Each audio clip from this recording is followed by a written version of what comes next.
A paz do Senhor, queridos amigos e amados irmãos, é com muita alegria e satisfação no meu coração que mais uma vez estamos aqui pela permissão de Deus para aprendermos, crescermos, sermos edificados juntos no conhecimento, nos princípios da palavra do Senhor Jesus Cristo, tendo como base para o nosso estudo as revistas da CPAD do segundo trimestre de 2023. Louvo a Deus também pela sua vida que está aí do outro lado, que Deus continue o abençoando rica e poderosamente. Amém, queridos? Vamos lá então para a lição de hoje, destacando aqui, queridos, o tema geral. Você acompanha na tela o tema geral da nossa lição, ou da revista que nós estamos estudando, que tem como título o tema Relacionamentos em Família, superando desafios e problemas com exemplos da palavra de Deus. Aí está o tema geral da lição, queridos, desse segundo trimestre. Você acompanha na tela. Dessa feita, a 10ª lição, estaremos estudando a 10ª lição, e tem como título Quando os pais sepultam os seus filhos. Quando os pais sepultam seus filhos. Aí está, queridos, o tema da nossa lição de hoje. Amém? Quero deixar destacado aqui, você acompanha na tela, o texto áureo da nossa lição. O texto áureo está em 2 Coríntios, capítulo 4, verso 8 e 9. Abre aspas, diz: Em tudo somos atribulados, mas não angustiados, perplexos, mas não desanimados, perseguidos, mas não desamparados, abatidos, mas não destruídos. 2 Coríntios, capítulo 4, verso 8 e 9. Glórias ao nome do Senhor. Texto rico, texto abençoado, texto profundo para as nossas vidas, queridos. Quero também deixar destacado, você acompanha na tela, a verdade prática dessa lição, que diz dessa maneira: não devemos ser indiferentes à morte inesperada, mas também não podemos nos desesperar como quem não tem esperança. Bendito seja o nome do Senhor. Aí está a verdade prática, queridos. Quero também deixar destacado, você acompanha aí na tela, os objetivos da nossa lição. O primeiro deles é descrever a família de Jó. Segundo, refletir a respeito de como lidar com a morte na família. Terceiro, conscientizar de que, como os cristãos, devem enfrentar a perda na família. Bendito seja o nome do Senhor. Aí estão os 3 objetivos que, ao final dessa lição, pretendemos alcançar, queridos. Acompanhe também na tela os tópicos e subtópicos da nossa lição. O primeiro tópico, queridos, tem como o título A Família de Jó. O segundo subtópico, quem era Jó? Segundo subtópico, a esposa de Jó. Terceiro subtópico, os filhos de Jó. O segundo tópico da nossa lição, queridos, tem como título Lidando com a morte dentro da família. Primeiro subtópico, Jó e sua esposa foram surpreendidos pela morte dos filhos. Segundo subtópico, razões para a tristeza do luto de Jó e de sua mulher. Terceiro subtópico, fidelidade ao Senhor em meio à dor. O terceiro tópico, meus amados, dessa lição tem como título Os cristãos e o luto. O primeiro subtópico diz: não culpe a Deus. O segundo subtópico, vivendo o luto. E o terceiro subtópico, mantenha a esperança. Glórias ao nome do Senhor. Queridos, já dá para nós termos uma noção que essa lição será especial, será distinta e nos preparará para aquilo que nós muito tememos e nos assustamos, não é verdade? Então, abra o seu coração, deixa Deus trabalhar em sua vida e que nós possamos realmente crescer até o final dessa lição, nós possamos estar aí mais fortes em nome do Senhor Jesus Cristo. Então vamos lá, olhando aqui, queridos, para o título da lição. Quando eu olho para o título da lição, eu já destaco aqui algumas coisas para nós. Então veja, o título diz: quando os pais sepultam os seus filhos. Por que trazer um assunto como esse? Porque a lógica, porque a naturalidade da vida, ou a realidade da vida, é que os filhos sepultem os pais, né? A lógica, os pais vieram primeiro, vão envelhecer mais do que os filhos, e esses pais chegarão à morte primeiro do que os filhos. Essa é a lógica, ou isso é aquilo que nós imaginamos ser o lógico. Mas eu quero ver, aí a revista se propõe dizer que agora é os filhos, né? Quando os pais, na verdade, que deveriam, na lógica, deveriam ser sepultados pelos filhos, é os pais que estão sepultando os filhos. É como se a lógica tivesse agora sido invertida. Se espera uma situação e acontece outra, o drama é ainda pior. Então a lógica é que os filhos sepultem os pais, só que a lição está trazendo o contrário: os pais sepultando os filhos, como nós vamos ter como base aqui a história de Jó e a sua família. Então, olhando para o título, além dessa identificação que nós fizemos agora, eu deixo aqui, queridos, que a morte não está condicionada à idade. Por que eu disse que a lógica é que os filhos sepultem os pais? É porque a humanidade, ela condicionou a morte à idade, não é isso? Como se obrigatoriamente, pelo fato dos pais, obrigatoriamente pelo fato dos pais serem os mais velhos, eles naturalmente vão morrer primeiro. É isso que nós condicionamos em nossa mente, que a morte está condicionada à idade. Mas eu já quero deixar aqui, queridos, essa verdade para nós: a morte não está condicionada à idade, a morte não está condicionada à idade. Não tem canto nenhum, não tem lugar nenhum dizendo que os velhos morrem primeiro que o novo. Não existe isso. Mas por que eu estou trazendo essa verdade? Porque nós vamos ver aqui na verdade prática a questão da morte inesperada, né? Daquela morte que ninguém esperava, ninguém pensava, ninguém imaginava, mas ela aconteceu. Então, por que estudar essa verdade de que a morte não está condicionada à idade? Para que, quando essa morte acontecer, o baque seja o menor possível, ainda que fique a saudade, mas não vai ter o desespero, não vai ter aquela morte condicionada. O que é isso, morte condicionada? É que tem pessoas que perdem seus entes queridos e ela praticamente morre junto, né?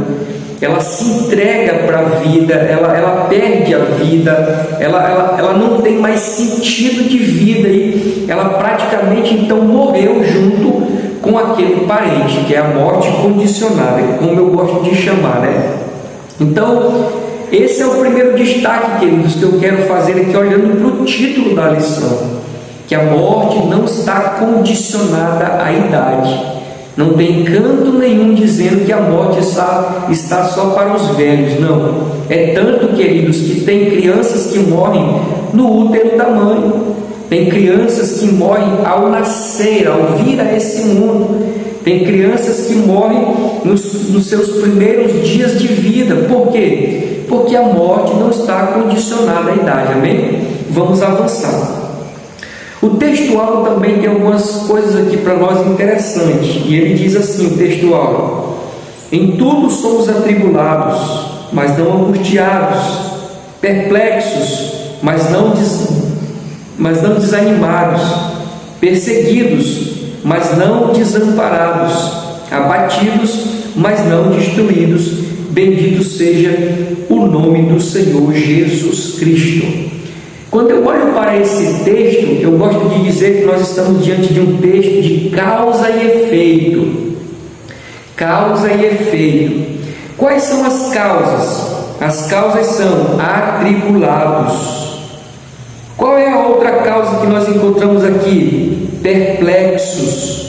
Qual é a outra causa que nós encontramos aqui? Perseguidos. Essas são as causas: atribulados, perplexos, perseguido. E qual é o efeito disso?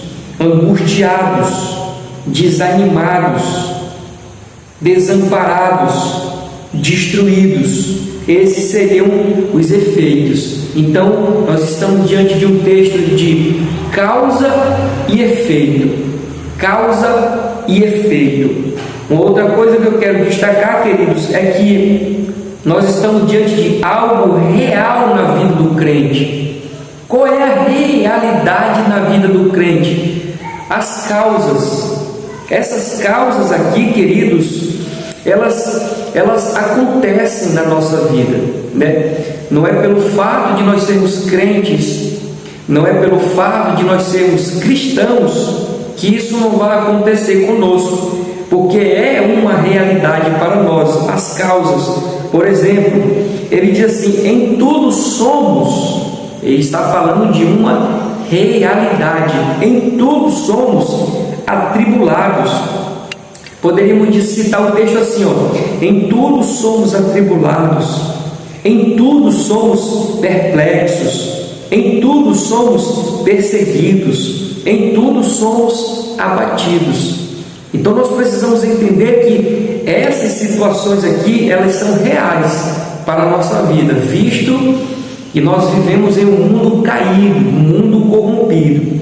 Então veja, nós falamos de causa e efeito, nós falamos de algo real na vida do cristão, só que essa realidade, ela vai produzir o efeito, não é isso? Essa realidade, essa causa vai produzir o efeito, ou naturalmente produziria o efeito. Quais são os efeitos aqui, como nós já falamos?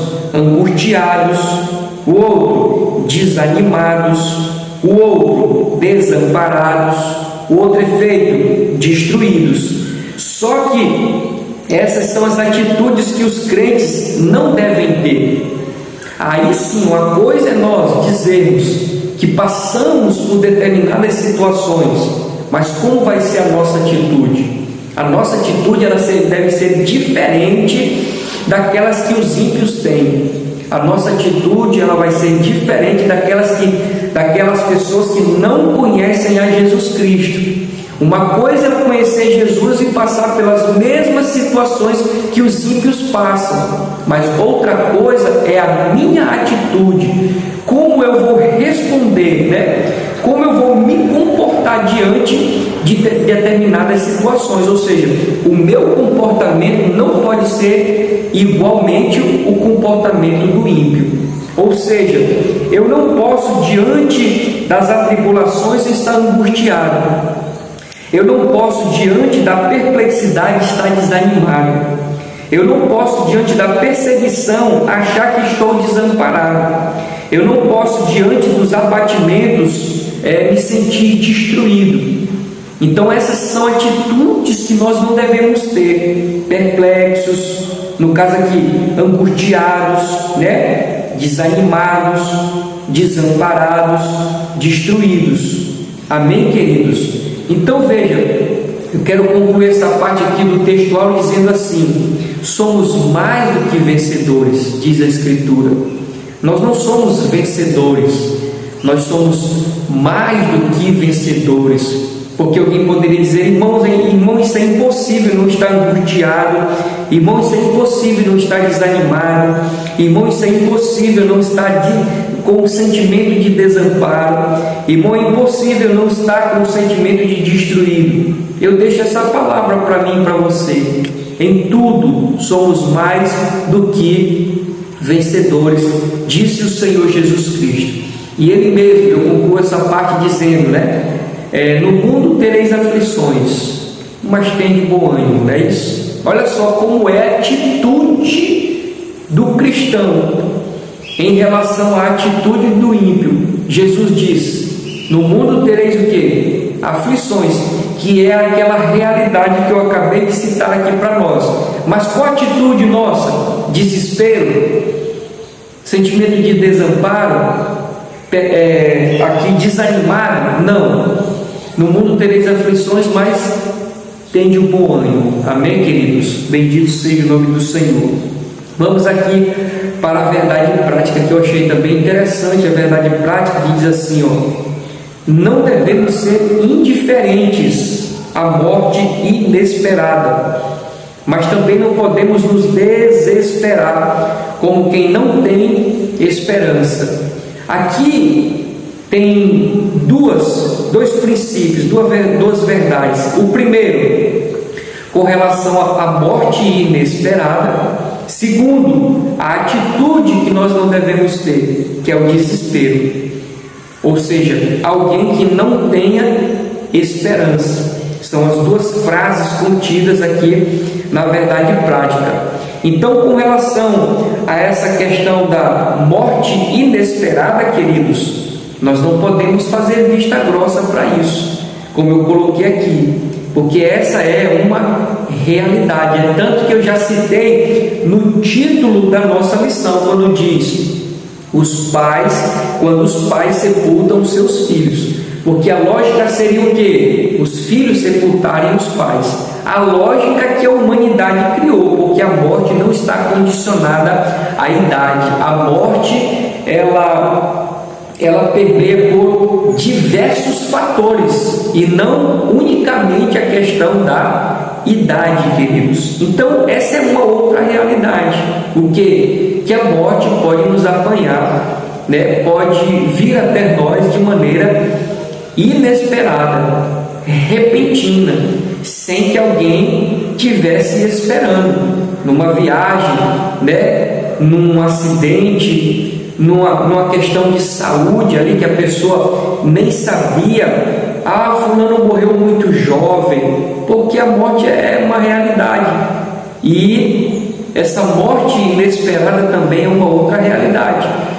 Por isso que eu disse, meus amados, que esse assunto é um assunto que, ao nós aprendermos, ele vai nos ajudar a superar muitas outras consequências, Quando nós trabalhamos a nossa mente, quando nós condicionamos a nossa mente a essa verdade, nós iremos reagir diferente, nós teremos uma postura diferente em relação à morte, o nosso comportamento, as nossas atitudes, serão completamente diferentes quando nós aprendemos essa realidade, queridos. Amém?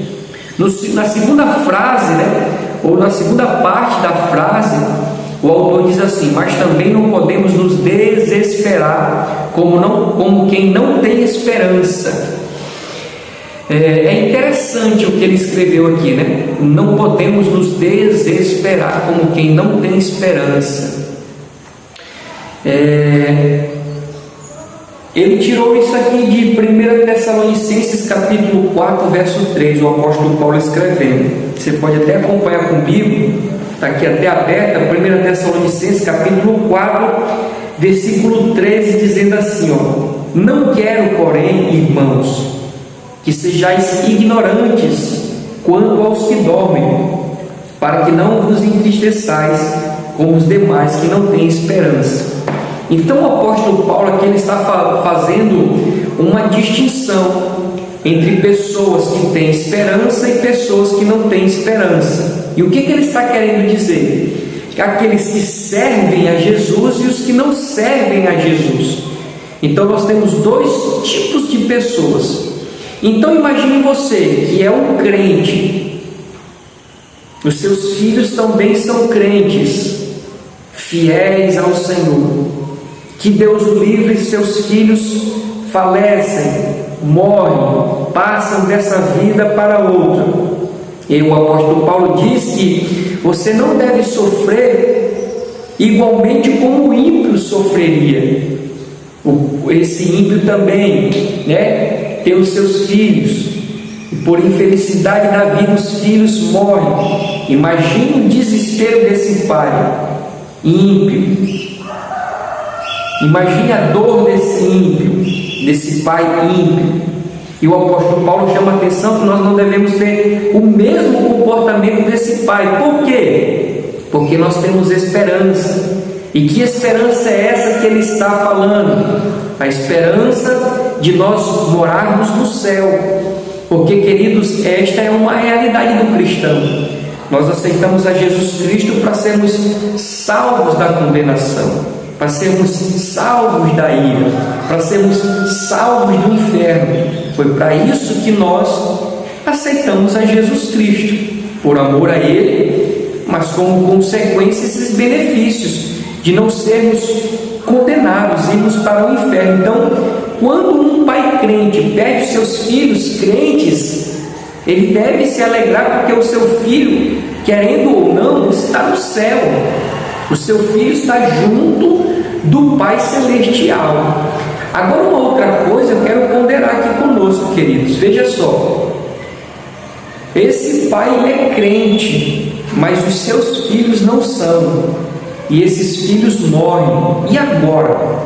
Porque uma coisa é eu ser crente, ser servo de Jesus, os meus filhos também serem servos de Jesus, e esses filhos morrerem. Eu sei que eles vão estar no céu com o Pai. E se o meu filho não for, será que eu vou continuar tendo a mesma atitude do ímpio? Será que eu vou reagir igualmente o ímpio? Como é que eu condicionei a minha mente, queridos? Como é que eu trabalhei isso na minha vida? Eu digo agora pessoalmente mesmo, a respeito de mim. Como é que nós vamos reagir, sendo nós crentes e perdendo um parente que não é crente? Sabe como é que nós vamos superar isso, queridos?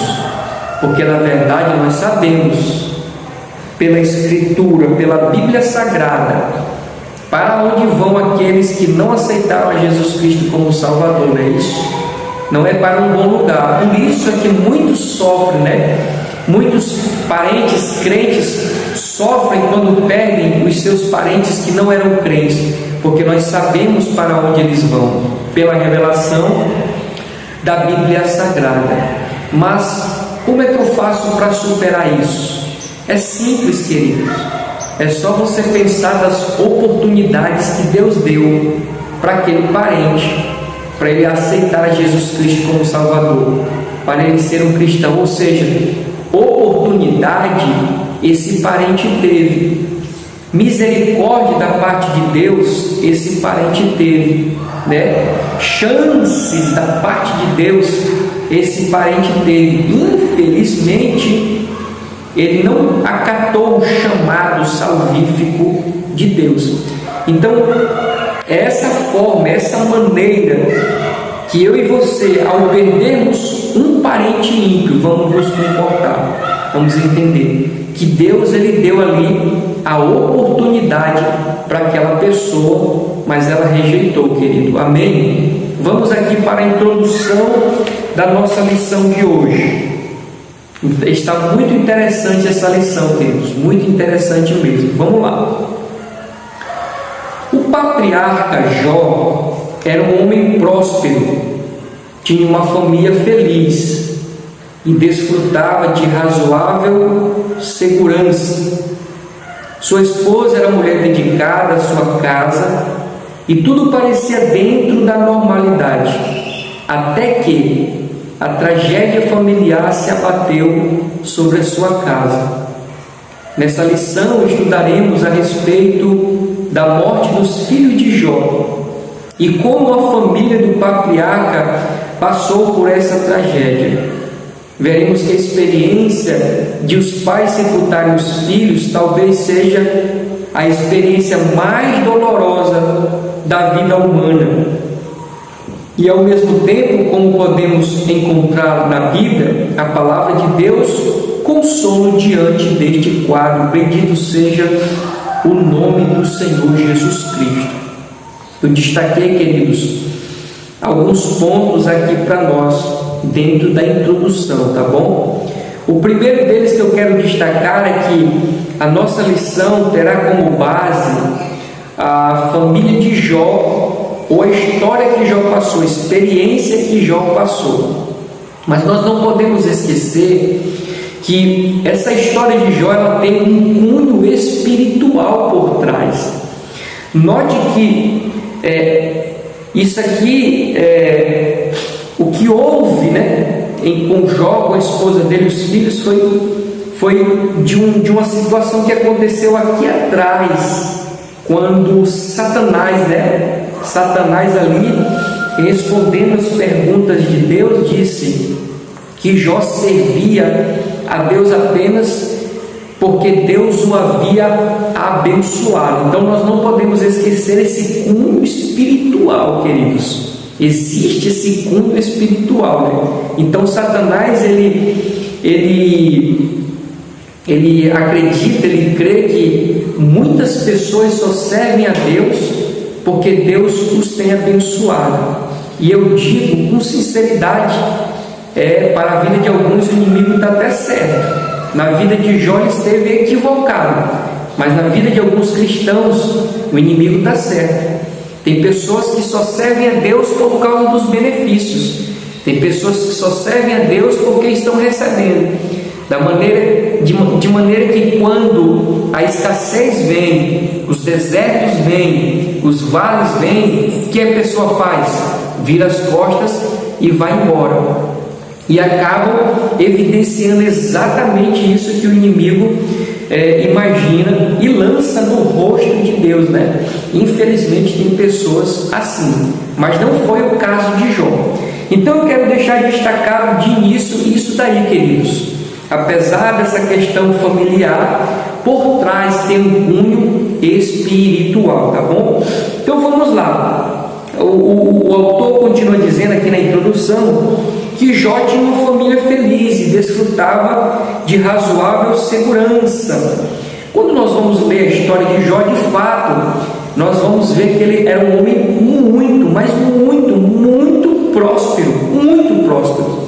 Era um homem abastado, era um homem com muita riqueza, tinha gado, tinha ovelha, tinha servos ao seu dispor, tinha terras a perder de vista. Então, de fato, esse homem aqui era um homem que ele era próspero, ele tinha dinheiro.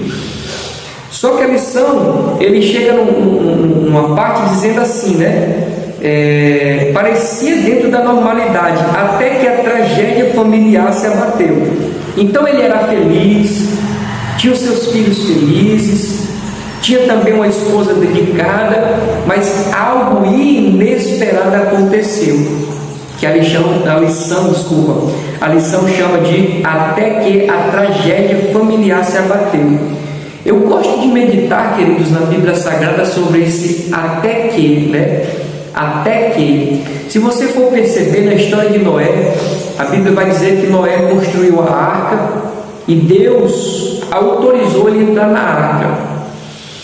E diz a Bíblia lá que os ímpios não acreditaram naquilo que Noé estava dizendo, que viria o dilúvio, até que a porta da arca se fechou. Note que esse até que ele existe dentro da Escritura. Bendito seja o nome do Senhor Jesus Cristo. E quando é lá no Novo Testamento, o próprio Cristo vai dizer, que a vida do Filho do Homem se dará como no tempo, nos dias de Noé, né? Comiam, bebiam, casavam, se davam em casamento, até que, então, esse até que é algo inesperado, é algo que ninguém está esperando, e que ele também está dentro dessa mentalidade, desse tema que fala a respeito da volta do Senhor Jesus Cristo, o arrebatamento, que os homens não estão mais esperando,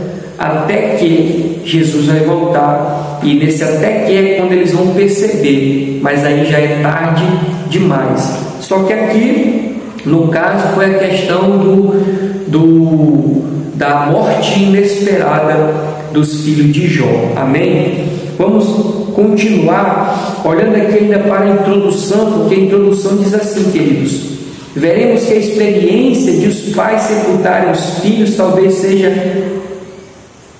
a experiência mais dolorosa da vida humana, e ao mesmo tempo, como podemos encontrar na Bíblia Sagrada, na Palavra de Deus, consolo diante desse quadro.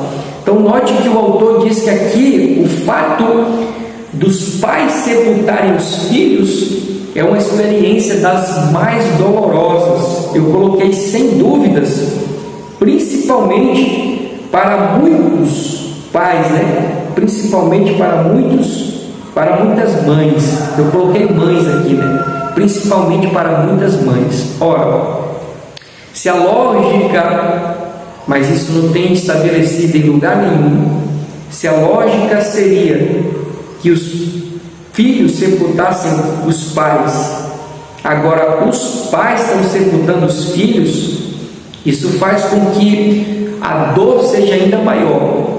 E eu digo ainda maior ainda nas mães, né? As mães sepultando os seus filhos. Por que eu digo que as mães elas sofrem até mais que os pais? Os dois naturalmente vão sofrer, mas as mães vão sofrer ainda mais. Por quê? Porque é algo que saiu de dentro dela, é algo que saiu das entranhas dela.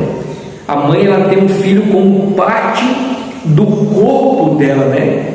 Por isso que as mães sofrem mais. E de fato, queridos, os pais sepultarem os filhos é das piores experiências humanas. A morte, a própria morte, queridos, assusta a humanidade. Que dirá agora quando os pais sepultam ou perdem os seus filhos? Imagine a dor dessas pessoas.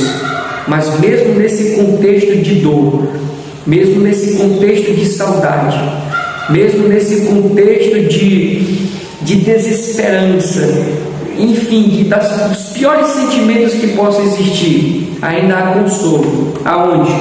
Na Bíblia Sagrada, principalmente para nós que servimos ao Senhor Jesus Cristo. Deus tem um consolo para mim e para você. Deus tem um consolo para nós. Bendito seja o nome do Senhor. Amém, queridos? Vamos para o primeiro tópico da nossa lição.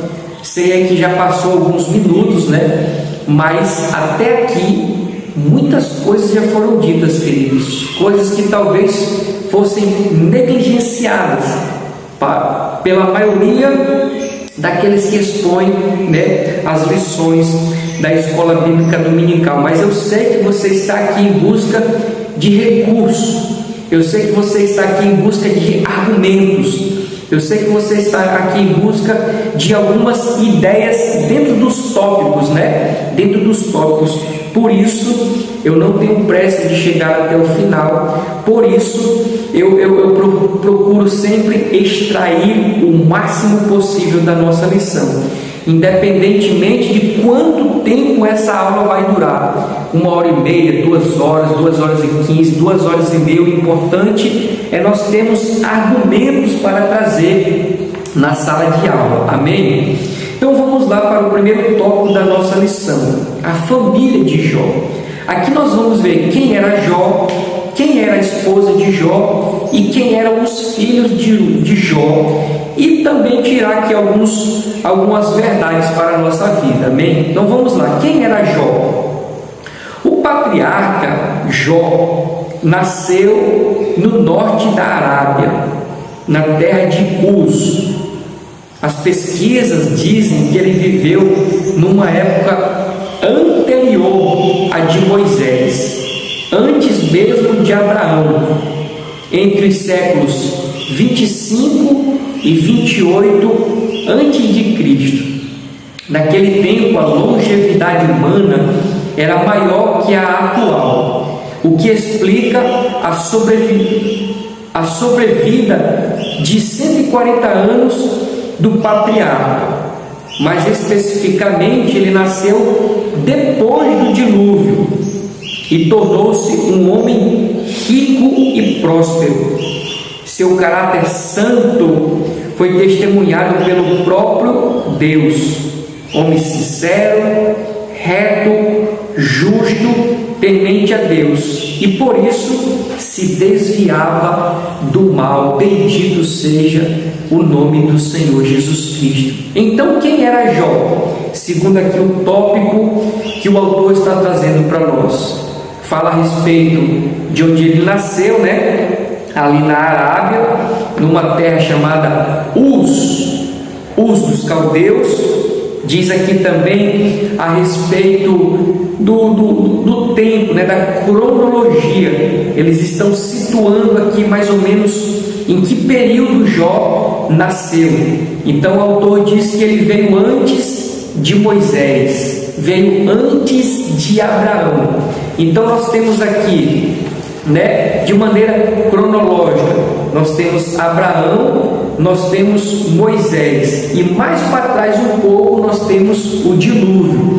Então o nascimento de Jó, eu só quero dizer logo, o nascimento de Jó está entre o nascimento de Abraão e o dilúvio. Está aí nesse período aí, queridos, como o autor aqui situou, Ele continua dizendo que nesse tempo, no tempo em que Jó estava nessa terra, tinha uma característica. Qual era a característica? A longevidade, ou seja, os homens viviam muito tempo.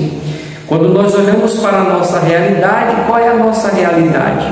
E até mesmo a própria Escritura vai testificar a respeito disso, A Escritura diz que a vida de um homem dá-se aos 70 anos, Aos 70 anos. E o melhor deles é canseira e enfado. E essa canseira e enfado fala a respeito do cansaço, Daquela perspectiva de vida que não tem mais, de uma rotina de vida ali, de estar mais acomodado, sentado em uma cadeira, não tem muita atividade. Então a Bíblia vai resumir a vida aos 70 anos. Passando disso, é só trabalheira, como diz, É só viver pelas mãos dos outros. Mas no tempo de Jó, não, as pessoas viviam 300 anos, 400 anos, 150 anos. Nesse caso aqui, ele ainda chega até a dizer que a sobrevida de 140 anos do patriarca, Então nós vemos aqui que Jó era também jovem, 140 anos. Qual é o destaque que eu quero trazer aqui para nós? Quando o autor diz que naquele tempo a longevidade humana era maior do que a atual. Eu coloquei dizendo aqui, queridos, que isso intensifica ainda mais a dor de Jó e da esposa de Jó, não é isso? Essa morte precoce dos seus filhos. Imagine, se para os pais sepultarem os seus filhos não é fácil, imagine sepultar os seus filhos quando a realidade é que os seus filhos vivam mais de 100 anos e agora estão enterrando esses filhos, Um tempo onde a longevidade era uma característica real. A dor desses pais foram ainda maior, porque era um tempo que se esperava isso, que os filhos tivessem muitos anos de vida, mas esses anos de vida foram interrompidos. isso intensificou ainda mais a dor daquele casal.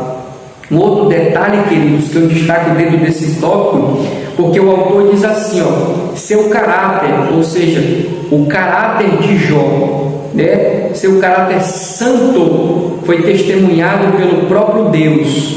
Deus disse que o Jó era sincero, reto, justo, temente a Deus e se desviava do mal. Qual é a lição que eu tiro para nós?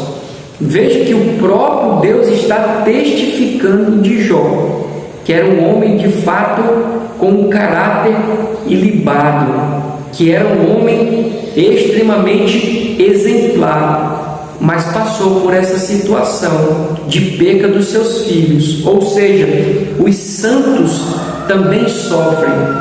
E eu já disse minutos atrás que não é pelo fato de nós servirmos a Jesus que nós estaremos excluídos dessa realidade característica humana, né? Que é a morte, a perca, as dores, as frustrações. Então, se ser santo, se ser fiel a Deus fosse condição para nós não sofrermos, Jó aqui passaria longe do sofrimento, mas não foi o que nós vimos. Mesmo ele tendo esse perfil de um grande homem, ele também sofreu, e nós não estamos imunes a essas coisas, queridos. O que nós precisamos é nos preparar, ainda que não na completude, mas nós precisamos estar preparados para essas situações, para não reagirmos como os ímpios agem. Amém? Vamos para o segundo subtópico da nossa lição, a esposa de Jó. Vamos ver o que o autor fala a respeito da esposa de Jó. Tudo o que se sabe a respeito da esposa de Jó é o que está registrado no capítulo 2 do livro. Ela ganhou a fama de uma mulher insana e ambiciosa por causa da perca de todos os bens materiais e dos filhos que foram mortos por uma tragédia. Ainda, Jó foi vítima de feridas polurentas, das quais ela teve repugnância. Todavia, fazia o seu papel de esposa, não abandonando o patriarca. Indiscutivelmente, a esposa de Jó foi perdendo a paciência diante da provação do seu esposo. Seu desespero afetou sua fé, a ponto de levá-la a declarar para o seu marido: amaldiçoa a Deus e morre. Ela teve 10 filhos com Jó, e como não se deixou influenciar pela proposta desesperada de sua esposa, o patriarca suportou tudo até que Deus virasse a sua sorte e transformasse o seu mal em bem. Bendito seja o nome do Senhor Jesus Cristo. Aqui nesse tópico, queridos, tem muitas verdades para nós. As primeiras delas que eu quero destacar é que a esposa de Jó, ela ficou marcada nessa história, né? Como disse aqui o autor, sendo insana e sendo ambiciosa. O que nós vemos é que realmente ela se desesperou. Ela não soube lidar com as percas, ela não soube lidar com o momento da dor, com o momento ali de tribulação. Isso é tão real na vida dela que o próprio autor, ele deixa claro quando ele fala aqui, né, que ela foi perdendo a paciência diante da provação do seu esposo. Eu destaquei uma verdade aqui para nós, meus amados, dizendo assim, que essa atitude, ela é real, mas precisamos ter cuidado. Lembra que nós falamos lá no textual, né, das causas e efeitos, né, que tem as causas e tem os efeitos. As causas nós não podemos, quem sabe, até evitar, porque o próprio Cristo diz que no mundo nós teríamos aflições. Agora, com relação aos efeitos, aí sim, queridos, nós podemos ter uma atitude diferente. O interessante é que a esposa de Jó não soube lidar com essa situação, né? É tanto que, e há até uma discussão se ela falou aquilo realmente ou não, mas não tem como fugir, não tem como ser diferente quando ela diz: amaldiçoa o teu Deus e morre. Essa mulher ficou tão desesperada, essa mulher ficou tão aflita, ela ficou tão atribulada, que ela perdeu, né, a fé em Deus, ela perdeu a confiança em Deus, ela perdeu o chão, como nós dizemos, né? Mas essa não é a nossa atitude, não deve ser. Na verdade, a nossa atitude deve ser a mesma de Jó, né? Confiou, esperou, como ele mesmo vai dizer: por acaso receberíamos apenas o bem de Deus e não o mal? Olha só, queridos, uma mentalidade dessa, né? Uma fé como essa. É isso que nós devemos buscar. Então, ainda dentro desse tópico, o autor diz assim, lá no final: ela teve 10 filhos com Jó e não se deixou influenciar pela proposta desesperada de sua esposa. O patriarca suportou tudo até que Deus virasse sua sorte e transformasse o mal em bem.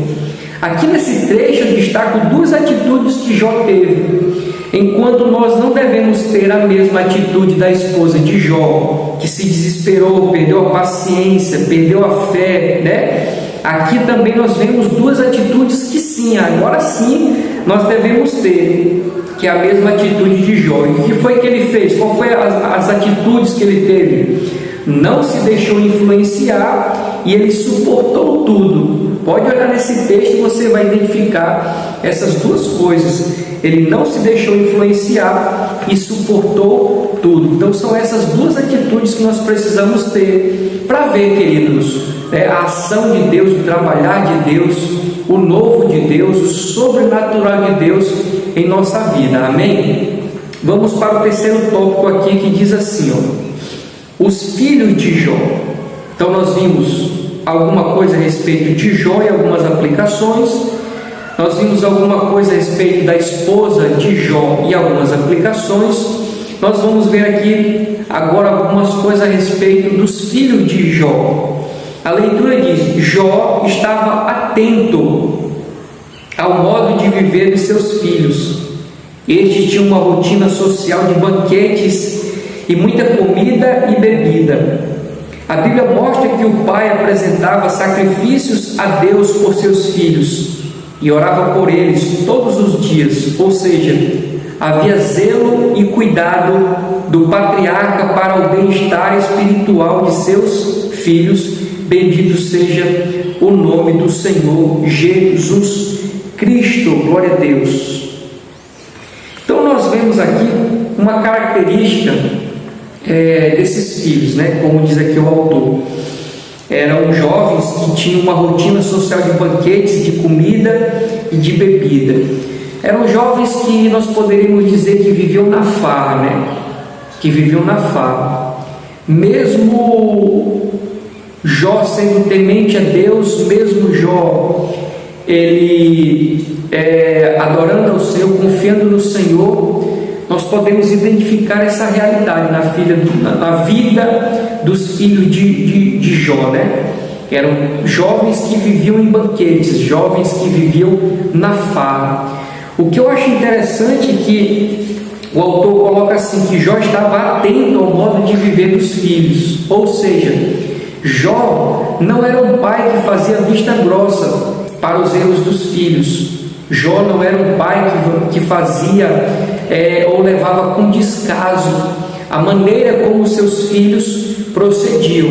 Então nós vemos essa realidade da vida dos filhos de Jó, e nós vemos esse pai atento. É tanto que, e sabendo do estilo de vida que os seus filhos tinham, diz aqui a lição, que Jó ele apresentava sacrifícios a Deus por seus filhos e orava por eles todos os dias. Ou seja, Jó fazia a sua parte, né? Então nós vemos o que aqui, queridos, nesse tópico: o estilo de vida social desses jovens, banquetes, farras, bebidas. Quero crer, até eu mulheradas, não é isso? Mas nós vemos um pai aqui que estava atento ao que os seus filhos faziam, tanto que Jó ele intercedia, Jó ele apresentava sacrifício a Deus pelos seus filhos, para que Deus tomasse o controle, para que Deus tomasse a direção, para que Deus abençoasse aqueles moços, né? E assim eles pudessem ter uma vida transformada. Então são esses 3 pontos que eu quero destacar aqui, queridos. A vida dos filhos de Jó eram de banquetes, de farras, viviam aí como cavalos desenfreados, né? Vivendo conforme o desejo dos seus corações. Mas tem um pai que estava atento ao que os seus filhos faziam e não fazia vista grossa. Sabia dos erros dos filhos, sabia do mau comportamento dos filhos e por isso orava a Deus. O detalhe, queridos, aqui que eu trago também para nós é que nós não podemos nos distanciar daquilo que Jó fez. Ainda que as coisas pareçam difíceis em relação a uma transformação na vida dos nossos filhos, nós precisamos continuar orando. Amém, meus amados? Vamos aqui para o segundo tópico da nossa lição. O segundo tópico da lição tem como título Lidando com a morte dentro da família. Então vamos lá. O primeiro subtópico diz: Jó e sua esposa foram surpreendidos pela morte dos filhos. A leitura diz o seguinte: os versículos 18 e 19 relatam o momento em que a notícia da morte de seus filhos chegou à casa de Jó. Quando tudo parecia normal, a morte os surpreendeu. Todos os seus filhos morreram. Deus não nos criou para morrer, mas a morte é uma maldição advinda do pecado, e só o Senhor Jesus Cristo foi capaz de cravar essa maldição no lenho da cruz do Calvário. Assim, todos ficamos perplexos diante da morte, e principalmente quando envolve alguém próximo a nós. Por isso, a palavra de Deus nos mostra que devemos estar conscientes quanto à realidade da morte. Não temos domínio nenhum sobre ela. Entretanto, a nossa confiança está em quem? Em Cristo. E por causa de sua ressurreição, podemos afirmar que a morte não nos reterá na sepultura, mas servirá de meio para adentrar a vida eterna com o nosso Senhor Jesus Cristo. Bendito seja o nome do Senhor. Queridos, há muitas verdades nesse texto aqui e nós vamos debulhar uma a uma, tá bom?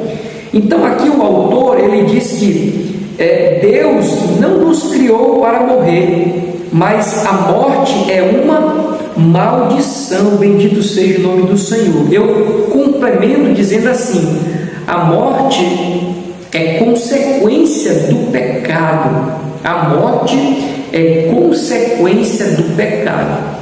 Eu concordo em gênero, número e grau com o autor aqui que diz que a morte, ela não deveria existir. Ele diz aqui, deixa eu ler novamente aqui para nós. Todos os filhos morreram. Deus não nos criou para morrer, ou seja, o homem não foi criado para experimentar a morte. Quando Deus criou, quando Deus formou ali o homem, não estava nos planos de Deus que esse homem iria morrer, iria passar por essa experiência de morte, essa separação, porque assim eu gosto de conceituar a morte. O que é a morte? A morte é separação do corpo da alma, separação dessa terra para uma outra terra e separação dos seus entes queridos. Então todas essas separações, elas não existiriam. não estava no plano de Deus essa questão da morte, dessas separações. Só que o homem decide, por livre e espontânea vontade, desobedecer a ordem de Deus. E por causa dessa desobediência, passou a morte a existir. Então a morte não estava no plano de Deus. Na sua onisciência ele sabia, mas para o homem, Deus não tinha essa característica da morte. Os homens então morrem por causa das suas próprias desobediências, ou por causa da sua desobediência. Diz a Escritura que por isso todos nós somos pecadores, porque todos morremos. Alguém diz: eu não sou pecador, eu não cometo um pecado. Eu pergunto: tem alguém que não morra? Tem alguém na face dessa terra que nasceu e nunca morreu? Ninguém. Por quê? Porque todos são pecadores. Porque a morte é a evidência de que nós somos pecadores. Se nós não fôssemos pecadores, nós não morreríamos. Porque a Bíblia diz: porque a morte passou a todos os homens, por isso somos pecadores. Ou seja, nós morremos porque nós somos pecadores. Amém, queridos? Então esse é o primeiro detalhe que eu queria deixar aqui nesse tópico. De fato, a morte não estava para o homem. Então a morte é algo que o homem não está acostumado, ou não estaria acostumado, e nem se acostumaria, porque é uma coisa fora da realidade da existência humana, ou deveria ser, né? Ou deveria ser. Ele continua dizendo aqui, o autor, né? Assim, todos ficam perplexos diante da morte. Bendito seja o nome do Senhor. Ora, se algo veio em minha vida que eu nunca experimentaria, o sentimento que nós vamos ter é isso: perplexidade. Daí, queridos, nós compreendemos o porquê, né? O porquê que o homem se assusta tanto com a morte, o porquê o homem teme tanto a morte, o porquê do homem, ele, como é que eu posso dizer, queridos, para nós, ele não até nem aceitar a morte, né? Do porquê a morte ser algo tão terrível para o ser humano, porque a morte era algo que não deveria fazer parte da humanidade, mas infelizmente os nossos pais decidiram pecar e hoje nós sofremos em partes, por causa daquela desobediência deles. Então está aqui, queridos, esse sentimento de perplexidade dos homens diante da morte. Por quê? Porque a morte não era uma realidade para o ser humano. Eu continuo dizendo aqui, porque o autor diz assim: Deus não nos criou para morrer, mas a morte é uma maldição advinda do pecado, e só Jesus foi capaz de cravar essa maldição no leme da cruz do Calvário. Bendito seja o nome do Senhor. Então, o ser humano foi criado para não experimentar a morte, mas decidiu pecar, e nesse pecar a morte o alcança. A morte o alcançou. Por não ser uma realidade, ou que não deveria existir para o ser humano, ele se choca, ele fica perplexo. A morte o aterroriza. A morte, ele deixa os homens desesperados. Mas o interessante, queridos, é que no contexto da humanidade, a morte ela é forte, a morte ela é poderosa, mas quando nós olhamos para a vida de Jesus, Jesus ele é autor da vida, Jesus ele é maior que a morte. Só Jesus pôde vencer a morte. Tão grande é o poder do nosso Jesus que ele pôde vencer a morte. Bendito seja o nome do Senhor.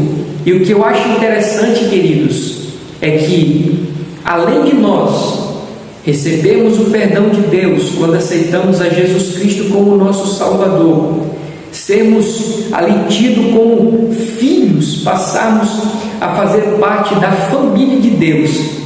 Esse próprio Deus, pela pessoa de Jesus Cristo, também nos dá a capacidade de vencermos a morte. Quando nós olhamos, querido, para João capítulo 11, verso 25, acompanhe comigo. João capítulo 11, verso 25, olha o que diz a Bíblia Sagrada, queridos, para o nosso coração. João 11, 25. Disse-lhe Jesus: eu sou o caminho, eu sou a ressurreição e a vida. Quem crê em mim, ainda que esteja morto, viverá. Então, Cristo, dentre tantas coisas que nos concede quando o aceitamos como nosso Senhor e Salvador, Ele nos concede poder para vencermos a morte. Mas eu não digo a morte aqui que nós conhecemos, mas aquela que está registrada em Apocalipse, que é a segunda morte. Deus nos dá poder, queridos, para nós vencermos a segunda morte, ou seja, não experimentarmos, não vivermos a segunda morte, porque ainda que esteja morto, que passe pela primeira morte aqui, que todos nós vamos passar, a não ser que sejamos arrebatados, ainda que nós estejamos mortos, nós viveremos. Bendito seja o nome do Senhor Jesus Cristo. Essa é a garantia do Evangelho, queridos, para todos nós. Essa é a garantia do Evangelho para todos nós. Aqui no final, queridos, o autor diz assim, entretanto, a nossa confiança está em Cristo, e por causa de sua ressurreição, podemos afirmar que a morte não nos reterá na sepultura, mas servirá de meio para adentrar a vida eterna com o nosso Salvador. Eu trago um apontamento dizendo assim: o Evangelho muda a nossa perspectiva a respeito da morte. O Evangelho, ele transforma a nossa perspectiva a respeito da morte. Eu disse aos irmãos que quando nós aceitamos a Jesus Cristo, nós não vamos passar mais pela segunda morte. Deus, ou Cristo, nos dá poder para vencermos a segunda morte. Mas não somente isso, a nossa mentalidade em relação à morte. Eu já disse aqui para os irmãos que pelo fato da morte não ser uma realidade para o ser humano, no projeto original, essa morte vem ao ser humano e isso causa perplexidade, causa pavor, causa medo. Mas até isso o Evangelho muda, queridos. O Evangelho, ele muda a nossa percepção em relação à morte. Para muitos, a morte é algo terrível. Para muitos, a morte é algo desesperador. Para muitos, a morte é algo que causa pavor, causa perplexidade. E para o cristão? Para o cristão, a mentalidade dele é outra. A morte é simplesmente um meio que nos levará para junto do nosso Criador. Olha como o Evangelho, queridos, é algo extraordinário. O Evangelho não somente muda ou nos dá poder e capacidade para vencermos a segunda morte, como até mesmo a percepção, a nossa ideia em relação à morte. A ideia para o cristão não é mais um aspecto de terror, pavor, perplexidade. Não, é um caminho, é um meio, é uma porta que o leva para junto de seu Senhor Jesus Cristo. E isso é glorioso, queridos. Isso é glorioso para qualquer um de nós.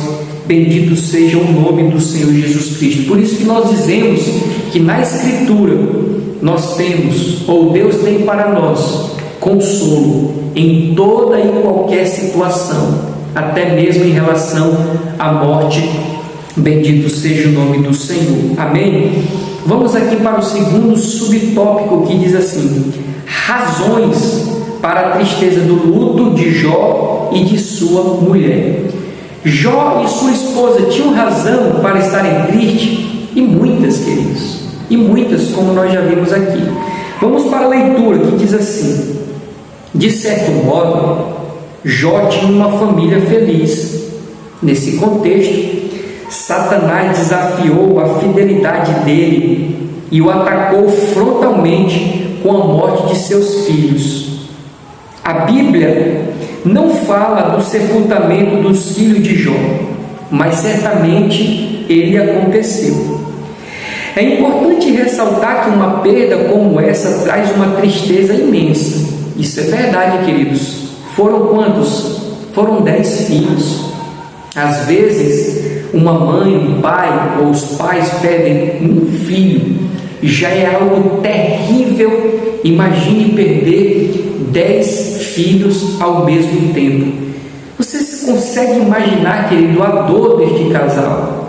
Eles estavam dilacerados, eles estavam sem chão, eles perderam, ali algo que eles muito amavam, até mesmo que as fazendas, os gados, a produção ali, muito mais que isso eles sofreram por causa da morte dos filhos. Continuando, a palavra de Deus diz que há tempo para tudo, tempo de sorrir e tempo de chorar. A tristeza e o choro passaram a fazer parte da família de Jó, outrora feliz e próspera. Bendito seja o nome do Senhor Jesus Cristo. Vamos aqui para alguns apontamentos que eu trouxe nesse tópico. Glórias ao nome do Senhor. A primeira delas que eu quero destacar aqui, queridos, é quando o autor diz assim, nesse contexto. Qual contexto? De alegria na família de Jó, de felicidade na família de Jó, de prazeres na família de Jó, de completude na família de Jó. Nesse contexto, diz aqui a nossa lição, Satanás desafiou a fidelidade de Jó e o atacou frontalmente com a morte dos seus filhos. Eu coloquei aqui, queridos, um detalhe dizendo assim, aqui tem duas coisas que o diabo odeia. O que é que o diabo odeia? Ele odeia a família e, em segundo lugar, ele odeia a nossa felicidade.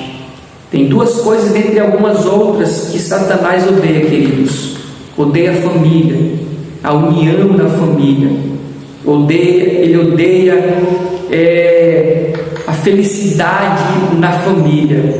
E ele odeia também a felicidade nossa, pessoal. O diabo não nos quer ver felizes. O diabo não quer ver uma família unida, uma família feliz. É tanto que Deus, quando o autorizou para fazer o que ele achava, onde logo ele foi? Foi na família, porque ele odeia a família. Ele foi naquilo que trazia prazer, ou alegria, ou felicidade para Jó e sua esposa. Qual era? Os filhos, porque Satanás não suporta ver-nos felizes, alegres. Bendito seja o nome do Senhor. Mas quem dá a vitória é Deus, A nossa vida, a nossa família está no controle de Deus, está no comando de Deus, está debaixo da mão forte e poderosa de Deus, queridos. Por isso, nós vemos essa ação do adversário aqui, nesses dois aspectos da família de Jó, na família e na própria felicidade daquela família. O outro tópico, outra ressalva que eu quero trazer aqui para nós, meus amados, é aqui no final, quando o autor diz assim, a tristeza e o choro passaram a fazer parte da família de Jó, outrora feliz e próspera. Bendito seja o nome do Senhor Jesus Cristo. Aqui nós temos razões não só para tristeza, e sim também de dor, porque tudo isso que aconteceu com Jó e sua esposa, seus filhos, nós vemos coisas suficientes para trazer tristeza, mas não só tristeza, mas dor, sofrimento. Estavam dilacerados, estavam moídos, estavam destruídos. Quais foram essas coisas? Eles perderam 10 filhos.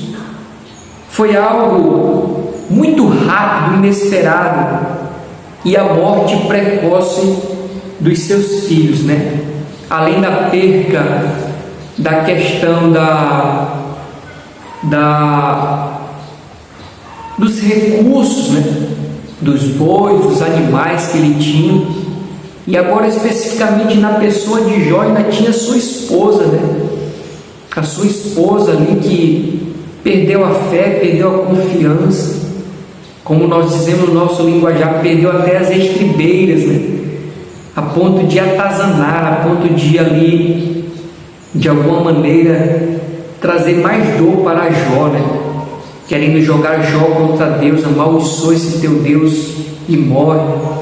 Imagine o quanto esse homem sofreu, queridos. Imagine o quanto Jó padeceu, né? Não foi fácil, mas Deus deu vitória, como no tópico anterior nós falamos, né? Não, nesse tópico mesmo, há tempo para rir, há tempo para chorar, há tempo para tudo, né? Para sorrir e para chorar. Chegou o momento do choro na vida de Jó, chegou o momento de choro, mas no final nós vamos ver que o tempo de cantar outra vez chegou, o tempo de rir, o tempo de alegria outra vez chegou para a vida de Jó, assim como eu creio que para qualquer um de nós também isso acontece, queridos. Então, se você está passando um momento de escassez, se você está passando um momento de deserto, se você está passando um momento de luta, continue crendo que no momento certo, no momento de Deus, você há de cantar outra vez, há de cantar o hino da vitória, o hino das respostas de Deus, o hino do sobrenatural de Deus sobre a sua vida. Só creia como fez Jó, só confie como fez Jó, e não murmure, não amaldiçoe o seu Deus, né? Continue crendo no poder desse Deus, que realmente Ele tem poder para todas as coisas. Bendito seja o nome do Senhor.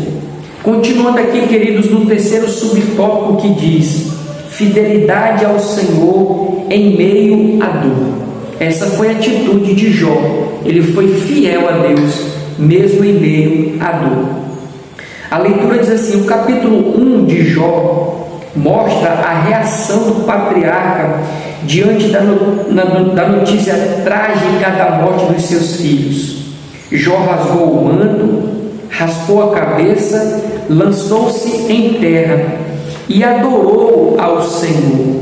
Isso mesmo, Jó adorou ao Senhor. Aqui ele iniciou o processo de aceitação do ocorrido diante do Senhor da sua vida. Essa passagem bíblica, ele nos mostra que a dor da perda não passa, mas o processo de aceitação torna o luto mais digno.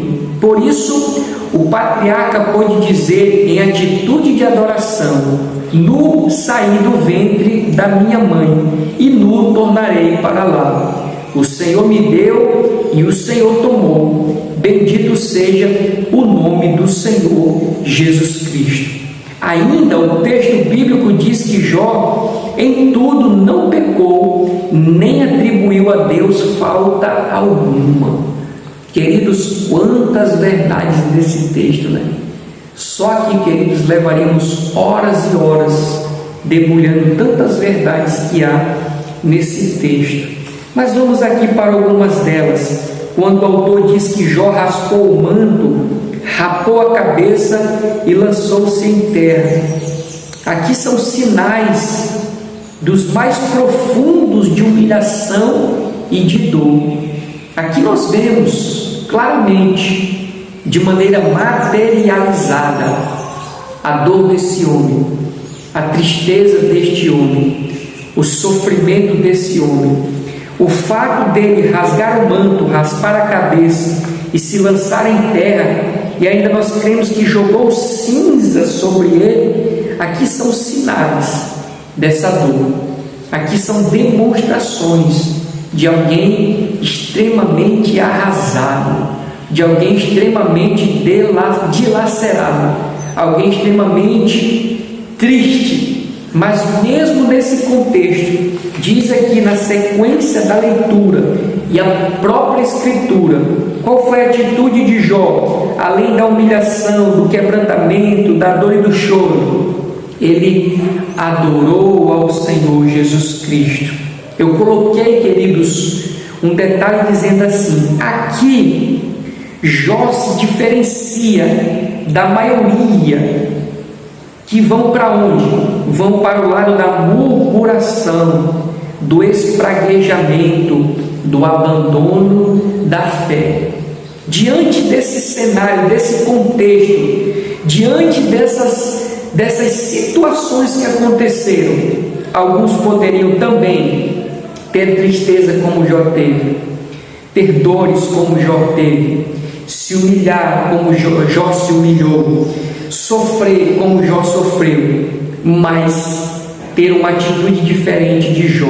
Aqui ele adorou ao Senhor, ele continuou louvando ao Senhor, é tanto que ele passou pelo processo da aceitação. Muitas pessoas não passam por esse processo que Jó passou, processo da adoração e o processo da aceitação. Porque, queridos, se não passar por esse processo da aceitação, vai cair aonde? Em jogar a culpa em Deus, culpar a Deus. Mas veja o que Jó diz: nu saí do ventre da minha mãe e nu tornarei para lá. O Senhor me deu, o Senhor tomou, bendito seja o nome do Senhor Jesus Cristo.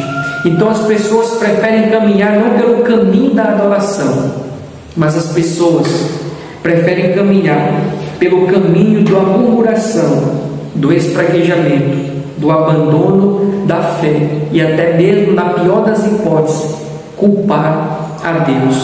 Outro detalhe, queridos, que eu trago aqui, dentro desse exemplo de Jó ter adorado a Deus, é que aqui, queridos, Jó derrotou Satanás. Note que no início eu disse que a história de Jó ela tem um cunho espiritual. Nós vemos sim a perca da materialidade ali, da prosperidade, nós temos a perca dos filhos, nós temos a mulher espraguejando, nós temos a dor, o luto, o sofrimento de Jó, mas tudo isso é resultado de algo que aconteceu lá atrás, que foi Satanás lançar em rosto de Deus que Jó só o servia porque Deus o havia abençoado. Quando Jó, ainda que raspando a cabeça, se humilhando, jogando cinza sobre ele, aqui, queridos, e nessa conclusão de Jó ter adorado, é que nós vemos a derrota de Satanás. E é assim que nós vamos mostrar para Satanás, ainda que no deserto, no pior das situações, nós continuarmos adorando ao Senhor. Como é que nós derrotamos Satanás? É ainda que no pior das hipóteses, nós continuemos adorando ao Senhor Jesus Cristo. Jó mostrou aqui, Jó demonstrou aqui que era fiel a Deus, não pelo material, não pelas benesses, não pelas vitórias, mas era fiel por causa da pessoa do próprio Deus. Bendito seja o nome do Senhor Jesus Cristo. Aqui no final, queridos, o autor diz assim: ainda o texto bíblico diz que Jó em tudo não pecou, nem atribuiu a Deus falta alguma. Eu coloquei um detalhe dizendo assim: para mim, estamos na provação de fé mais elevada possível. Por quê? Porque Jó perdeu dinheiro, Jó perdeu bens materiais, Jó perdeu a saúde, Jó perdeu os filhos e ainda por cima Jó tinha uma esposa amargurada. Jó, ainda por cima, tinha uma esposa que murmurou. Então veja, queridos, se isso que eu estou dizendo não é a mais pura verdade, qual? Nós estamos diante da provação mais elevada da fé, não é isso? Jó, ele foi provado ao extremo do extremo, mas como diz aqui a lição e a própria Escritura, Jó 1:22, Jó não atribuiu Deus falta alguma. Jó se manteve firme, Jó se manteve fiel ao Senhor. Eu pergunto, querido, você que talvez esteja vendo essa lição e está pensando em desistir, em parar. Por que você está pensando em desistir, em parar? O que tem atribulado você de maneira que quer abandonar a fé, quer abandonar a Deus, quer virar as costas para o Senhor? Será que aquilo que você está passando se compara ao menos com a metade daquilo que Jó passou? Será, querido? Será que chega ao menos perto ou próximo daquilo que Jó passou? E mesmo assim ele se manteve fiel. Por que você quer desistir? Por que você quer parar? Por que você quer abandonar? Não faça isso. Tenha a mesma atitude de Jó. Continue firme, continue adorando ao Senhor Jesus Cristo. Amém? Vamos continuar aqui para o terceiro tópico da nossa lição. O terceiro tópico da lição diz assim, queridos: os cristãos e o luto. Os cristãos e o luto. O primeiro subtópico diz: não culpe a Deus. Não culpe a Deus. Queridos, antes da leitura desse subtópico, eu já quero aqui trazer uma reflexão para nós. Porque o tópico diz assim: não culpe a Deus. Por que esse tópico, queridos? Porque naturalmente algumas pessoas vão culpar a Deus. Naturalmente ou consequentemente, algumas pessoas vão culpar a Deus. E a reflexão que eu quero trazer para nós é: por que muitos preferem ir por esse caminho de culpar a Deus, queridos? Por que isso acontece? Vamos pensar comigo aí, por quê? Por que algumas pessoas, diante de alguns desastres, diante de algumas fatalidades, diante de alguns infortúnios da vida, as pessoas elas culpam a Deus? Por quê? A resposta, queridos, mais coerente que eu cheguei é essa: porque eles imaginam assim, Ele é todo poderoso e poderia fazer algo que mudasse aquela situação. É assim que as pessoas pensam, queridos. Ah não, Deus é todo poderoso, e eu não estou dizendo que Ele não seja, eu estou aqui interpretando como as pessoas pensam. Ah não, Deus é todo poderoso, Deus ele tem o poder para todas as coisas, Ele poderia ter livrado, Ele poderia ter dado escape, Ele poderia ter feito que isso não acontecesse. Por isso, queridos, essa é a resposta do porquê de algumas pessoas não passarem pelo processo da aceitação como Jó passou e acabarem caminhando ou indo por esse caminho, preferindo culpar a Deus.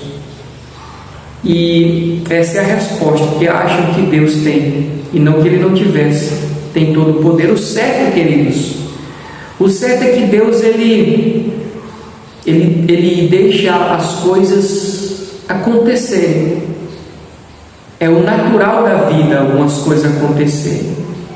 A perca de um filho, a perca de um emprego, a porta se fechou, ou alguém que teve um acidente e perdeu um membro do seu corpo, ou as pernas, ou os braços, ou a visão, ou a fala. Deus tem poder para livrar? Tem, queridos, mas a vida ela é como é que eu posso dizer? A vida é uma sequência. A vida ela segue o seu curso, queridos, em algumas coisas excepcionais, dentro do plano, do projeto que nós não compreendemos de Deus, é que Ele traz a solução, é que Ele evita, é que ele coloca a sua mão e ali não permite com que aquilo viesse a acontecer. Como, por exemplo, estávamos conversando ontem a respeito de uma situação que pessoas foram caçar, e nessa caça ali, um caçador acabou atirando no outro, e esse que foi atirado, ele escapou por um milagre de Deus, E note que nem da igreja porque alguém poderia dizer, porque é crente, Deus escapa. Não, nem da igreja queridos. Agora, vai entender, talvez se fosse até um servo de Deus, teria sido ceifado a sua vida, Mas vai entender o plano de Deus. Então, vamos aqui, queridos, que eu achei esse tópico simplesmente interessantíssimo. Veja só comigo. Então a leitura diz: não é muito difícil de, nos momentos de perdas inesperadas, o ser humano se desesperar e passar a blasfemar contra Deus. Não é isso que aprendemos com Jó. Não foi esse caminho da blasfêmia, da murmuração, não foi esse o caminho que Jó ele percorreu. Mas nós vemos essa realidade na vida de algumas pessoas. Continuando, o antigo patriarca nos ensina a viver a confiança em Deus, mesmo no momento delicado da morte inesperada de um ente querido. Nem sempre sabemos o motivo da morte de uma pessoa amada ou de um determinado sofrimento. Aqui, queridos, que eu achei interessante, há mistérios da vida que não conseguimos desvendar na terra. O próprio livro de Jó não revela por que os seres humanos sofrem. O que o livro nos ensina e encoraja é suportar o sofrimento com paciência, achando-se fiel nos caminhos do Senhor, diante do processo de um sofrimento imerecido. Haverá um dia em que tudo estará patente diante dos nossos olhos. Bendito seja o nome do Senhor Jesus Cristo. Então vamos lá, vamos por parte. O autor diz aqui que o próprio livro de Jó não revela por que os seres humanos sofrem. É verdade, apesar de que nós sabemos ou sabermos do porquê dessas coisas terem acontecido na vida e na família de Jó, foi permissão de Deus e ação maligna dentro da permissão de Deus. Mas a própria Escritura, na sua plenitude, explica por que os seres humanos sofrem. Por que os seres humanos sofrem, queridos? Por causa do pecado, por causa da desobediência. Se Adão e Eva não tivessem pecado, o mundo seria outro, queridos. Então aqui está a razão do porquê os homens desobedeceram. Mas alguém poderia dizer, e Jó não era fiel? Jó não era um homem que realmente chamou a atenção de Deus? Sim, mas infelizmente agora nós vivemos num mundo caído, num mundo onde jaz o maligno, diz a Bíblia Sagrada. Então naturalmente nós iremos passar por esses infortúnios da vida, queridos, naturalmente. Agora veja só comigo aqui um outro detalhe, quando o autor diz assim, há mistérios na vida que não conseguimos desvendar na terra. O detalhe que eu coloquei foi dizendo assim, se tentarmos entender, nós vamos enlouquecer.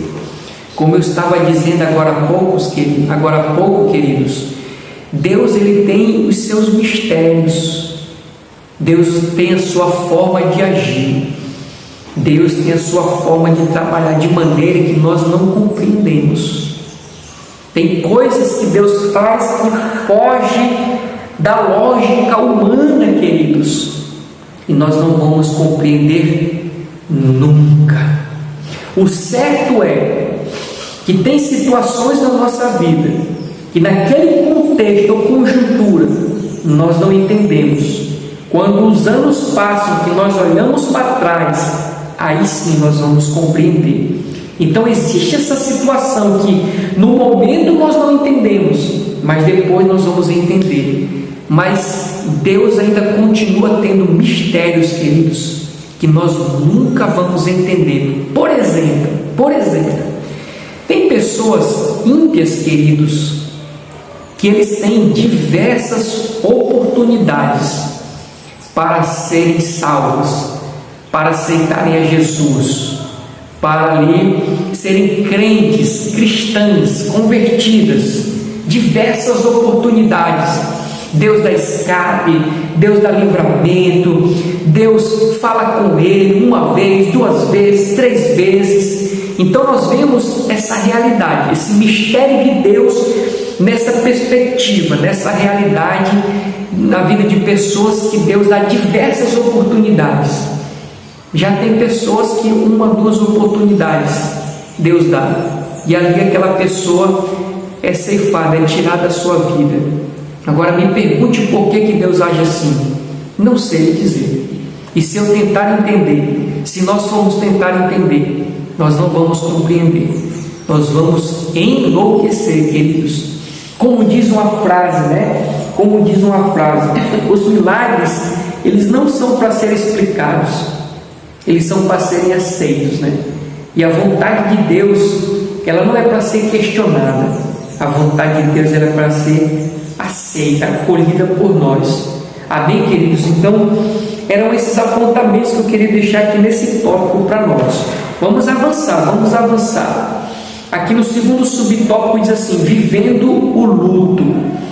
A leitura diz assim, queridos: com o patriarca Jó, aprendemos que o crente em Jesus não deve ser indiferente ao luto, pois psicologicamente isso não é saudável. Como seres humanos, devemos manifestar as emoções próprias de um momento de luto, tais como o choro, o silêncio, a compenetração. Diante da dor da família de Lázaro, nosso Senhor agitou-se no espírito, comoveu-se e chorou. Bendito seja o nome do Senhor Jesus Cristo. Eu também gostei desse tópico quando o autor agiu aqui com muita sensibilidade, Com muita sensibilidade. Ou seja, ele está aqui trazendo para nós o ensino de que, mesmo nós sendo crentes e cristãos, nós podemos, com toda naturalidade, expressar a tristeza. Uma coisa, queridos, é nós chorarmos, uma coisa é nós nos entristecermos, uma coisa é nós sentirmos a dor, sabendo da esperança futura. Mas mesmo sabendo da esperança futura, nada nos impede de que nós venhamos chorar. É tanto que o autor muito sabiamente colocou Cristo aqui naquela passagem de que Lázaro havia morrido. Ele, sendo filho de Deus, o próprio Deus, ele também se entristeceu. Por que nós não iríamos nos entristecer? O autor também, ele diz que não manifestar essas características diante do luto não é saudável, não é psicologicamente saudável. Ou seja, chore. Se você perder um ente querido, ele ainda sofre até hoje, com aquele aperto no peito, vá para o seu quarto, feche a sua porta e chore copiosamente, chore abundantemente, coloque para fora todo esse sentimento que lhe maltrata, que lhe destrói. Chore, sinta dor, sinta a perca, porque isso, por incrível que pareça, vai fazer bem para a sua alma, vai fazer bem para o seu psicológico. Eu coloquei aqui porque o autor diz assim, com o patriarca Jó aprendemos que o crente em Jesus não deve ser indiferente ao luto. Eu coloquei aqui dizendo assim, seria lutar contra um inimigo que nós não temos nenhum controle. Eu não aceito a luta, eu não aceito a perda, eu não aceito a morte, isso, aquilo, outro. Queridos, a morte, ela é real, né? É um inimigo que nós não temos o controle, nem mesmo a medicina tem o controle em relação à morte. Por mais que façam ali alguns procedimentos e deem mais alguns dias, ou meses, ou anos de vida para algumas pessoas, mas em um dado momento a morte vai encontrar aquela pessoa outra vez. Os próprios médicos estão sujeitos à morte. A morte é uma realidade e nós não podemos ir contra essa realidade, queridos, porque seria lutar contra um inimigo mais forte do que nós, mais forte do que nós. E o certo é que o Evangelho, ele nos dá essa garantia da vitória a respeito da segunda morte. O Evangelho, ele não nos dá a garantia em relação à primeira morte. Ele diz assim: ainda que esteja morto, ou seja, vai passar pela morte, mas a garantia é: ele viverá, ou seja, não passará pela segunda morte. Amém, meus amados? Eu coloquei aqui no final, porque diz assim, ó, diante da dor da família de Lázaro, nosso Senhor agitou-se no espírito, comoveu-se e chorou. O destaque que eu faço é assim, queridos: chore tudo o que puder e desejar, só não há motivos para desespero. Então aqui fica o meu conselho: você que perdeu há tempos atrás, que ainda sofre, ou você que perdeu recentemente, enquanto está ouvindo essa mensagem e perdeu recentemente um parente, né, um ente querido, ou alguém próximo, chore tudo o que puder e o que o seu coração desejar. Só não se desespere, Vamos aqui, queridos, para o terceiro subtópico dessa lição, que tem como título: mantenha a esperança. A leitura diz assim: vimos que é saudável manifestar emoções próprias do período de luto, mas também é verdade que o crente não deve se desesperar como quem não tem esperança. É preciso levar em conta que o período de luto dura em média 6 meses. Se após esse período a pessoa não consegue voltar às atividades normais, é preciso buscar ajuda especializada. Por isso, não é saudável. Esse cuidado é coerente com a fé cristã, que proclama a esperança de vida, porque nosso Senhor ressuscitou no terceiro dia, vencendo a morte. Portanto, a palavra de Deus traz consolo e conforto para a alma enlutada. Um dia, brevemente, estaremos para sempre com a pessoa querida que partiu em Cristo. Bendito seja o nome do Senhor Jesus Cristo. Então, vamos lá, queridos. Nós já falamos sobre essa questão de como nós procedermos em relação à perda dos entes queridos, seja aqueles que morreram com Cristo, sejam aqueles que morreram sem Cristo. Tanto em uma situação quanto a outra, a gente precisa ter este consolo, precisa trabalhar o nosso interior.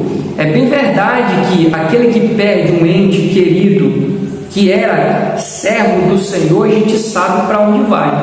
E aquele que não era servo do Senhor, infelizmente, o que resta, queridos, segundo a Escritura, é condenação. Mas o consolo, o conforto, se assim nós poderíamos dizer, é que essa pessoa teve oportunidades, não é isso? Então vamos lá. No tópico anterior nós vimos que é imprescindível ou salutar que no momento do luto a pessoa ela chore, ela manifeste as emoções da perca, ela manifeste as emoções do luto. É normal, e o autor diz que até é coerente com a fé. Já esse tópico que nós acabamos de ler, meus amados, ele traz um outro adendo em relação a isso daí. Uma coisa é nós chorarmos, Uma coisa é nós nos entristecermos, uma outra coisa é nós sentirmos a dor, ficarmos abatidos, não é isso? Mas outra coisa, queridos, é o tempo em que isso está se arrastando, está demorando, está levando, né, para ser sanado. Logo no início eu disse para os irmãos, não sei se os irmãos lembram, que tem pessoas que morrem junto com aquela que de fato morreu, né? Elas perdem toda a expectativa de vida, elas não têm ânimos mais para nada, elas não projetam mais nada na vida, elas praticamente morreram juntas. E isso não pode acontecer, né? Já não é mais, como diz aqui o autor, né? Já não é mais algo saudável, já está extrapolando, está indo além do limite. Olhando aqui para que o autor escreveu, ele diz assim que o período de luto, alguém onde ali fica sensibilizado com a perda do ente querido, é 6 meses.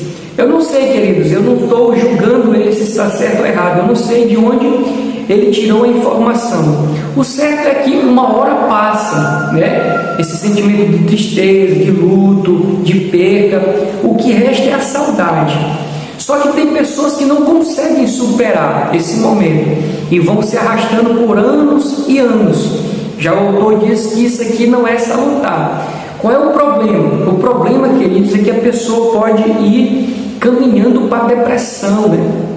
E nós vimos que a depressão é o mal deste século, mal esse que tem tirado a vida de muitas pessoas. E ele dá até um conselho aqui, o autor, né, da revista, e eu também faço coro com ele, que se você estiver passando por essa situação, que não conseguiu superar, não conseguiu sair, né, desse emaranhado de sentimento, busque ajuda, busque socorro, vá a um especialista, né, e procure ajuda, procure auxílio. Não fique nessa situação, porque se permanecer ou perdurar por muito tempo, o que vai acabar acontecendo é isso. A pessoa sai de um estado de uma profunda tristeza, caminhando para a depressão, e isso vai trazer sérias consequências.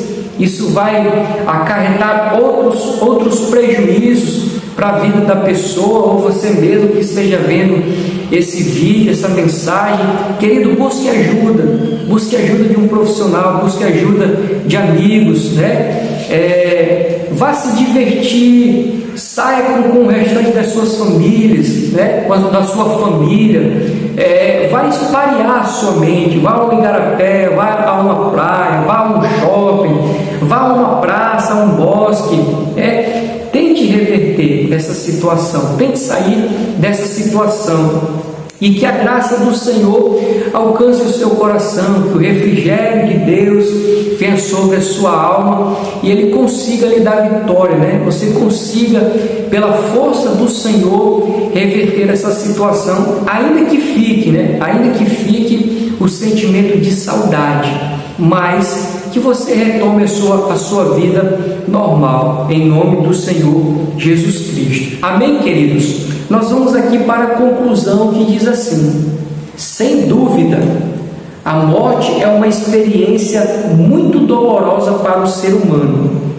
A de um filho, então, tem uma sobrecarga psicológica imensa. A dimensão da dor, da perda de um pai, de uma mãe, é incalculável. Por isso é importante que levemos em conta essa declaração do salmista: ainda que a minha carne e o meu coração desfaleçam, Deus é a fortaleza do meu coração e a minha herança para sempre.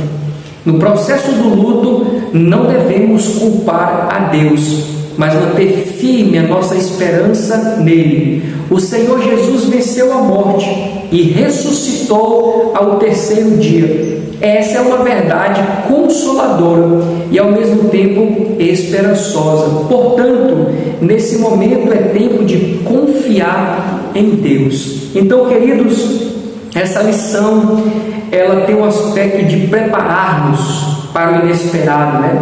Preparar-nos para esse momento da perca, do luto, e ao mesmo tempo ajudar aqueles que já estão passando por essa realidade. Amém, queridos? Espero de alguma maneira ter ajudado a sua vida, o seu crescimento espiritual. Permitindo Deus, na próxima semana nós estaremos aqui trazendo outro assunto de extrema importância para a nossa vida. Fique na paz do Senhor Jesus. Amém e amém.